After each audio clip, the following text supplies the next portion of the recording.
Good day, Munmun. My name is Candace. My ancestral name is Xwemélch'stn. I'm married into the Campo family of the Squamish Nation, and we live on Scotland Street, just a few blocks away from your school.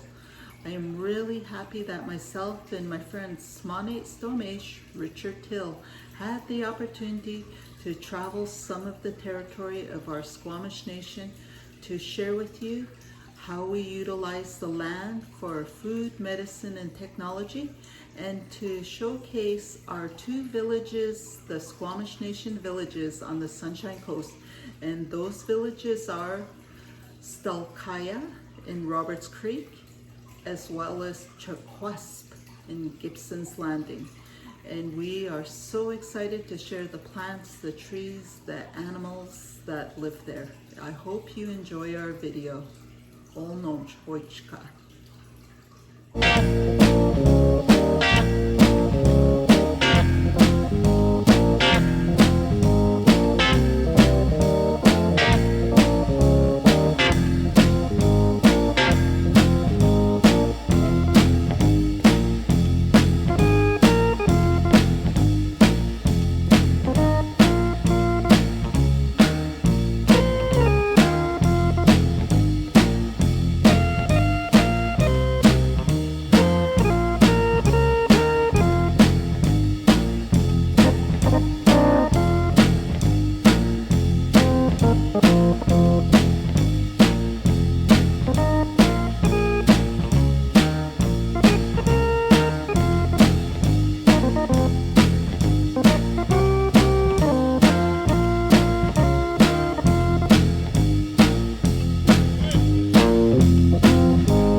So we've just changed onto a new trail and we're looking around, everybody. We're looking at all the trees, we're looking at the ground, we're looking for tracks. We're trying to see what animals were here, because when you change direction, sometimes they leave signs and they leave marks. And sometimes, let's look, you will see where a bear did this. He's rubbing his back, and if you see hair marks in this rough bark on this fir tree, you know that the bear was here rubbing his back. But let's look at some other signs around here. A little bit of disturbed ground here. And what do we see? Oh, somebody's been sharpening their claws. And if it was down here, what could it be? Might have been a bobcat, some kind of a small cat. If it was a bear, it would be up there. What's halfway in between that likes to do this with their claws? Maybe a cougar? I think you're right. We're going to say this was probably a cougar marking the edge of its territory, which is about 100 square kilometers. Wow. And this is probably where he sharpened his claws. Now, if anybody has a baby brother or baby sister, you know all about who. And even out in the forest, you will find it on the ground. Now remember, further down the trail, we saw that tree and we thought it might be, or probably was, a cougar that had put his claws in the tree. We found something else. Down here, there is some spoor, some dung, poop, and it's got white chunks in it, and it's got hair in it. And that's very exciting, because that's just like cougar poop. And you can see a banana slug, and it's eating the poop. Ew. And that will gradually disappear into the forest with the rain and the insects and the slugs, and it'll become part of the forest again. So you have seen not only the scratch marks of a cougar, But today you've seen cougar poop.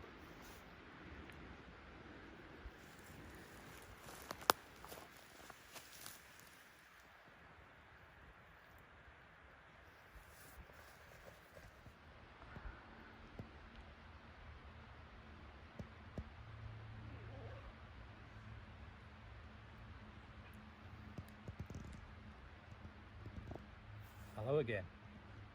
It was really exciting to find the cougar poop, but right next to it, there's something magnificent. It's huge. This is what's called a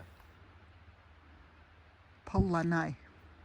or we might call it a Douglas fir tree. The bark on this tree is so thick that when the big forest fire came through here, this tree did not burn down. The bark is so thick that it chars, but the tree stays alive inside.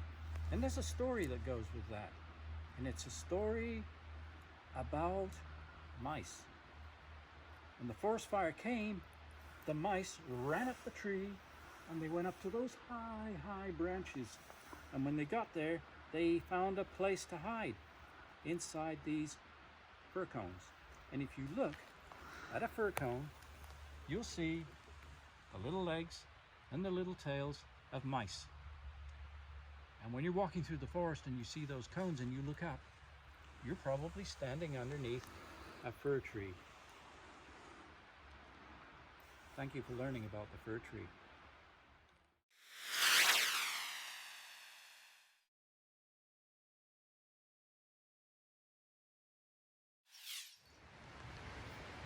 Good afternoon, boys and girls. Where we are at is in Stakaya, which is the heart of Xwemélch'stn territory, known today as Roberts Creek, and specifically on the east side of Roberts Creek. This is like such a beautiful forest. There's a nice running stream going along here. And what it reminded me of is this fabulous story that was shared to me by Chief Ian Campbell, and I wanted to share that story with you today. And it's the story of how human came to live alone. And it was said that long ago, on a spring day just like this, all of the animals were working in the forest. Everybody was working in the forest except for one animal, and that was Raven. Raven was up perched on one of the branches, and he was chirping and he was trying to distract everybody while they were getting their work done.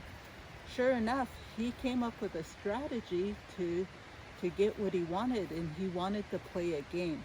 So what he did was he asked if people knew who was the strongest person in the forest, and of course everybody knew that Bear was the strongest. And Bear was really loved and respected because not only was Bear really strong, but he taught people. And when people needed his help, he went to their aid to assist them. So there was Raven perched up in the tree, and he said, let's play a game. He said, let's find out who is the strongest in the forest. Bear kept working. He was a very studious individual. But all of the other animals stopped doing their work, and they started looking towards Bear. And Bear realized that his friends wanted him to play, and he didn't want to disappoint them, so he finally participated. And Raven, he was like sitting up perched on the tree all happy because he was getting what he wanted.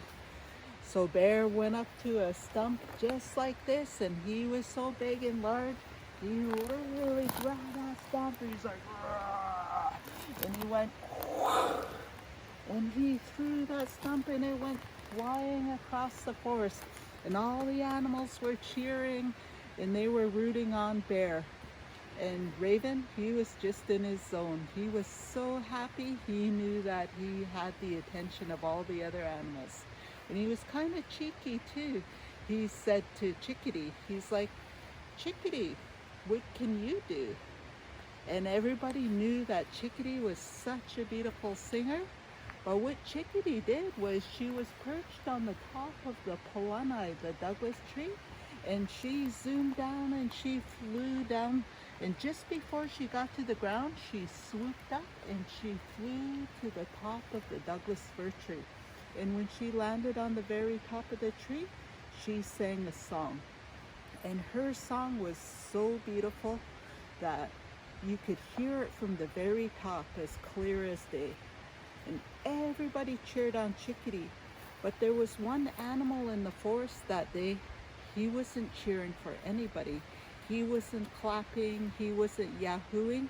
He looked a little bit frozen. That was Xwemélch'stn. Xwemélch'stn is human. He wasn't cheering for Bear. He wasn't cheering for Chickadee. He kind of looked upset. And then Raven went on to the next animal and he said, Hopate, what can you do, Hopate? And Hopate is the deer.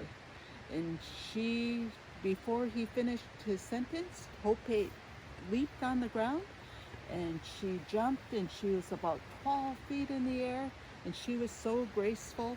And when she hit the ground again, she leapt again, and this time she was 14 feet in the air. And everybody cheered for deer, but of course, guess who did not cheer for deer? That's right, human. Human wasn't cheering, and sure enough, if you look closely at him, his eyes were really big, and he was sweating, and he was starting to shake. He was noticeably very upset. And Raven focused right on human, and Raven was very mischief, and he would not relent.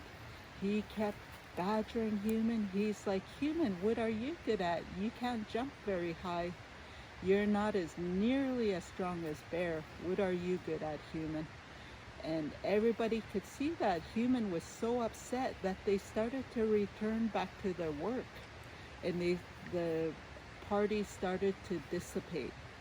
But Raven would not relent, and sure enough, everybody was returning back to their work, but before they noticed, because Raven was so adamant towards human, human bent down and he grabbed one of his tools, and in his feist of anger, before he knew it, he let go the arrow.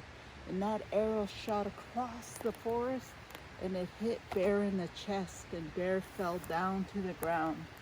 And Bear was in such pain and agony because the arrow went through him, and Bear had actually died. Sadly, Bear died that day, and all of the other animals were so sad and upset that they left human and they went deeper into the forest, and they never returned. And that's why today human lives alone by himself without the other animals.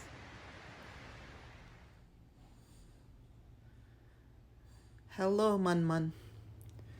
Thank you so much for joining us and journeying with us in the village of Stelkaya in Roberts Creek. We enjoyed learning with you and talking about the animals in our forest. In our next video, we are going to journey and explore the plants and how our people use the plants for food, medicine, and technology. See you soon.